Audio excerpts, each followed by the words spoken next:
It's very easy to be anything you want. As a man, if you don't make yourself valuable, you have no value. You have to get up and do it. Being a man is hard mode. But just like you play the video game on hard mode, when you win, you get a higher score.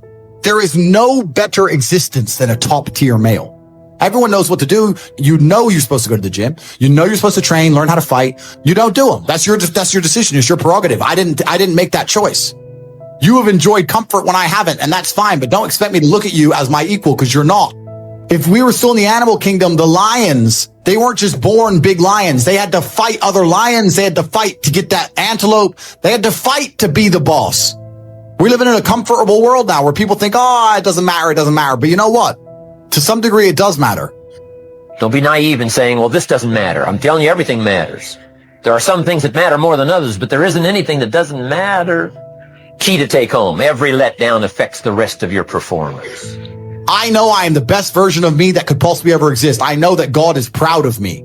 If you're listening to this and you think I'm never lucky, I'll tell you why, because God dislikes you because you're fucking lazy. If you're not a quitter and if you're not lazy, if you're prepared to follow instruction, if you're prepared to dedicate yourself for 6 solid months, 6 months out of your life, and you'll be fine. But it takes dedication. It doesn't take motivation. It takes dedication. You can't be motivated to put yourself through hell all the time. You have to be disciplined.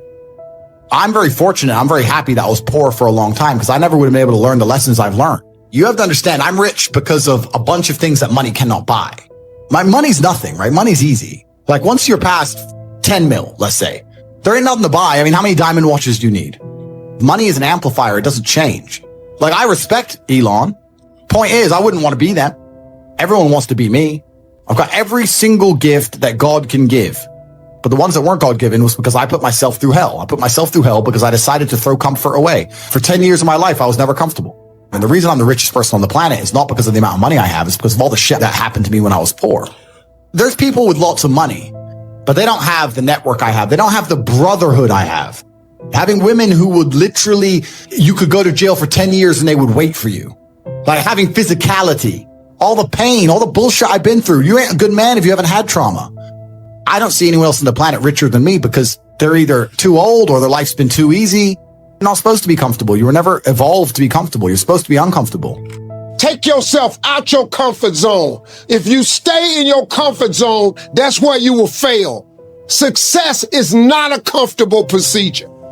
Anything I do, I try and keep the end goal in mind. So people who know me say, Tate, your whole life is work. I say, yeah, it is. But I live a fun life. Every single thing I do has some kind of work tinge to it. I'm always constantly striving towards something. The idea of just relaxing completely, I'm quite fortunate because I don't find that appealing. People go, oh, I'd love to just relax on a beach. I can't think of anything worse. Maybe that's something I've learned. Maybe it's something I'm born with. But for me, it's always been goal, action, action, action, action, action, action. So a lot of people don't even have a plan. A lot of the people are just waiting for their ship to come in. One day my ship will come in, and when it does, I'll buy a house and then, I'll go on holiday twice a year. Like that's their entire life goal. And I'm not hating on those people because I need those people to serve me coffee. So that's fine. Because you do, right? There's no light without dark, and there's no rich without poor. You just have to say, well, I have to do something. I can't just sit still and die. A lot of people are happy to just sit still and die or jerk off and go to sleep and take a nap. Well, if that's what you want to do, then you can say a loser. That's fine. I'm glad there are losers because if everyone had Lamborghinis, my Lamborghini wouldn't be fun to show off. I need you to look at it and feel the deep pain in your heart of regret and failure. So you can sit at home and do nothing. But when I was poor, I had to go for a run. I couldn't sit still or lift weights or do something. I couldn't even sleep. As you get older, you get to look back and you get to put your whole story together, the whole tapestry together. I knew I wouldn't stay poor. Did I ever think I'd get this rich? No. But it's amazing how the compounding interest of just endless raw action adds up. I've never had a lazy day. I've never skipped work, never had a day off, ever. If you were to go through the last 3 years of my life, you will see that there's never been a day where I wasn't doing what I was supposed to do. But I really believe God's given me one of the best lives, and I can't complain about anything bad that's happened. It's all been fantastic. I'm truly thankful for all. I think if a couple bad things happen to you, you should be intelligent enough to realize that eventually you're going to get over it and you're going to learn an important lesson. It's going to change you in the correct direction. And Allah's the best of planners and he knows what you need to learn. I think that as humans, especially as men, we only learn the hard way anyway. There's no easy way to learn a lesson. So God gives us lessons via difficulty. He thinks you need to learn this about yourself or this about other people. So I'm going to give you a difficult time so you can learn your lesson. Because if I told you, if I just said, hey, this is how the world works, you go, yeah, yeah. But when I show you, when you feel it, my fight coach used to say, you have to feel it to believe it. He was teaching low kicks. He'd kick your leg off because you don't believe in the power of a low kick. You don't believe a low kick can be so devastating unless you've felt it. You have to feel it to believe it. So God will give you a difficult time so you learn your lessons. And the lessons are very important for you to be the person who you need to be in this life. I'm thankful for all the lessons he's given me. He's bestowed knowledge upon me. How could I not be grateful to God for making me so intelligent and wise and the ability to look into things so deeply and come up to the right decision and basically predict the future perfectly? How did I know how the world works? You have to have difficulty happening to you all the time. So when you sit and say, I want an easy life, what you're saying is you're a dummy. You want to stay a dummy. I want an easy life. And I don't want anything bad to happen to me because even though it will teach me lessons, I'm too big of I can't handle the emotional pain. So you want to stay a dumbass. I don't want to be a dummy. I want to be smart. If I want to be smart, then hurt me. All of the wisdom I have, all of this knowledge I speak, all of these things I say have been learned through basically difficulty of life, through professional fighting and being poor and all bad things happening to me and struggle. All of my lessons have been bad things, bad scenarios, bad situations, pain, suffering, anger. All of these horrible emotions are how I've learned everything. I thank God for giving them to me. And anyone who wants an easy life wants to stay a dummy. What do you learn if you just get money, you buy a crypto coin, it blows up, you get some money, you sleep with some girls, you go to some restaurants? What do you learn about anything? When bad things happen to me, I just kind of enjoy it. Perhaps my whole life is not about trying to find comfort, it's trying to find challenges, and it's trying to find stories. Once you understand all of the bad things and good things that come into your life are a perfect plan from God himself, you're going to be a lot less affected by the bad things. If something bad happens to you as part of God's plan, he knows what he's doing. In the end, you're going to be happy it happened. I often ask people, is there anything bad that's happened to you in the past at the time you were distraught about that you now wish didn't even happen? So if you understand you're always going to get there eventually, why be upset about it now, right? If you know in a year from now you'll be glad it happened, why be upset about it happening now? You have to be cerebral enough about things. I think the unhappiest people in the world don't have any struggle at all. You often find that people who are struggling but know exactly what they're supposed to do, if they're getting up every day and they're grinding and they're working hard and they don't have what they want yet, but they believe they're going to get it and they're trying their very best and they're dedicating themselves, they're very happy. Perhaps the people who are born with a trust fund and unlimited money and have no struggles in their life, and they have no objectives to try and conquer, are truly the miserable ones. Life is a never-ending series of tests and battles, 80-year war, and there is battle to win every single day. The best thing you can do is prepare for the future battle, because you can be sure as you are that the sun will rise, that a battle will come. Problems in and of themselves are a blessing. There is nothing worse than living in the eternal still, the ether of insignificance, where you have no problems. You don't have the problems, but you also do not have any innate chance. It is stagnation, which is destructive for the male soul. It's perhaps the most destructive thing. You don't want that life. I think that a lot of people don't understand that it's all of the challenges and struggles that's going to make them, it's either going to make or break them. I was sent a study about stress from somebody. It's probably the best study I ever read. And it's talked about the placebo effect of stress. And it said that they took some of the most stressed people in the world, CEOs, etc. And the ones who believed that stress was really bad for them were dying earlier because of the cortisol inside of their blood. And they said stress is really bad for them, they're having heart attacks. But the ones who believed that stress was good for them and it made them perform, I perform under pressure, stress is good for me, they were living longer. So the same drug inside of their blood, how they framed it inside of their mind had different effects on their body. So from that point onwards, even though I already thought this way, I knew I was the right way. I knew it was the right way to think innately because I've done pretty good in life that way. But this confirmed it. Every time I feel stressed or under pressure, I get excited.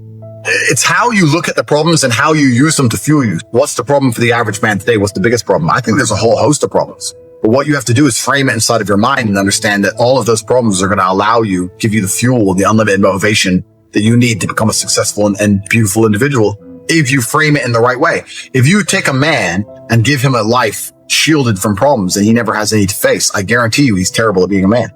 So the best thing you can do as a man is look and go, okay, this is hard, this is hard, this is hard, this is hard. I feel negative because these are all so difficult. I'm struggling with X, Y, Z. Let me internalize all of that and turn it into a superpower. Let me become genuinely uncomfortable with my situation in life and go and fix things. Because like I said, the universe is absolutely and utterly very giving. And if you truly hated being in the position you were in, you wouldn't be there very long. People think when bad things happen to them that somehow they're a victim to the universe and bad things only happen to me and this is so terrible. They don't understand that bad things happen to everybody. And the most successful person you know had all those probably, maybe even worse, at least the same bad things happened to them. They just framed it differently and used it. I'm conditioned to win. Just like you said, you can't handle the idea of stagnation. You can't handle the idea of retirement. I'm the same. But I'm not going to lie and pretend that that mindset means I live stress-free. In fact, I would argue that I adopt endless stress all of the time because I'm looking for problems to solve, because I'm looking for money to make. I'm looking to win. You're not strong. You don't love anybody. If you love your women and you love your children, you're strong. If you sit and say, I love them, but I'm tired. Don't love them that much. Men are based on their utility. We are based on what we can do for others. That's what we're based on. And if you're weak, you don't have utility, because the essential and most important utility as a man is to resist enslavement. And weak people can. That's why weak leaders are the worst. Weakness is the most disgusting thing on a man. Women know it. Women smell it. There's a reason they love strong men. And I really believe if you love anybody, you're going to try your very best to become strong. That's not just physically. It's mentally, it's financially, it's in all ways. I see people on Twitter who have a body like mine and they're on steroids when I'm not. And that's their whole personality. And I see people on Twitter who have money less than me and that's their whole personality. And I see people on Twitter who get girls and that's their whole personality. And I see people on Twitter who are famous, this whole personality. I tick every box and I'm constantly pushing all the time because I know that I get to show more love to the people I care about, the better I become. I think all men are born with a masculine desire to conquer Earth. And I think you're only going to be happy if you're conquering. But if you're living a semi-comfortable life and your mother is nice to you and you're not under any pressure and the Matrix is telling you it's fine to just be average, well, then you're going to be sitting there being average. I was never comforted. I was never given an easy life. I never had anyone in my life who was saying, don't worry, Andrew, it's okay. I was told the opposite all the time. I don't know if the fire inside of me is any bigger than it is inside of every other man. And I think that every man at home watching this, if they don't have the things they want in life, should feel a degree of resentment towards themselves or disappointment, understanding that they have the same desire and drive that I have. They just allowed themselves to be psyoped out of it. They've allowed the Matrix or whoever to convince them it's okay to not be the man they could be. And I never allowed anybody to do that to me. And there's a lot of men out there, especially in the world today, who only want to do things because they feel a certain way, not understanding that that doesn't make them competitive. If I woke up today and happy, I would have done this interview with you. If I woke up today sad, I would have done this interview with you. What's the difference? Why put so much importance on my emotion if certain things must be done? I must work, I must train, I must resist the Matrix. I've got things to do. So why are we going to sit around and talk about how I feel if it doesn't even affect how I act? And the masculine world is hyper competitive. All the women want a few men at the top. It's hyper competitive. So if you're competing against every other man for every dollar you make, every girl you see, the house you live in, the car you drive, the life you live, you're not going to be able to compete with the person who performs regardless of how they feel if you only compete when you feel like competing. Like I said, I am glad for everything that happened to me. I wouldn't change a thing. I thank God for all of it. So truthfully, I think I'm lucky, I've been blessed. The reason I talk about these things is not to tell people I've had a hard life. It's to make it clear to people who are complaining about their own lives that the bad things that are happening to you are what you need to become the man that you want to be. And when someone emails me and says, this has happened to me, I'm like, good. How else are you going to become important? How else are you going to find endless fire to get up and struggle in the face of the competition that's out here in the world? You're going to do all that with a nice, cushy life? Stop chasing pleasure. Pleasure makes you weak. It robs you of hunger, real growth, real strength. It comes from pain, discipline, sacrifice, struggle. That's where greatness is forged. Every time you choose pain over comfort, you sharpen your mind, you harden your spirit, you separate yourself from the average. So don't run from pain, hunt it down, because on the other side of pain, there's power, there's freedom, there's the life you dream of. Pursue pain, not pleasure, because pleasure will destroy you, but pain will build you into someone unstoppable.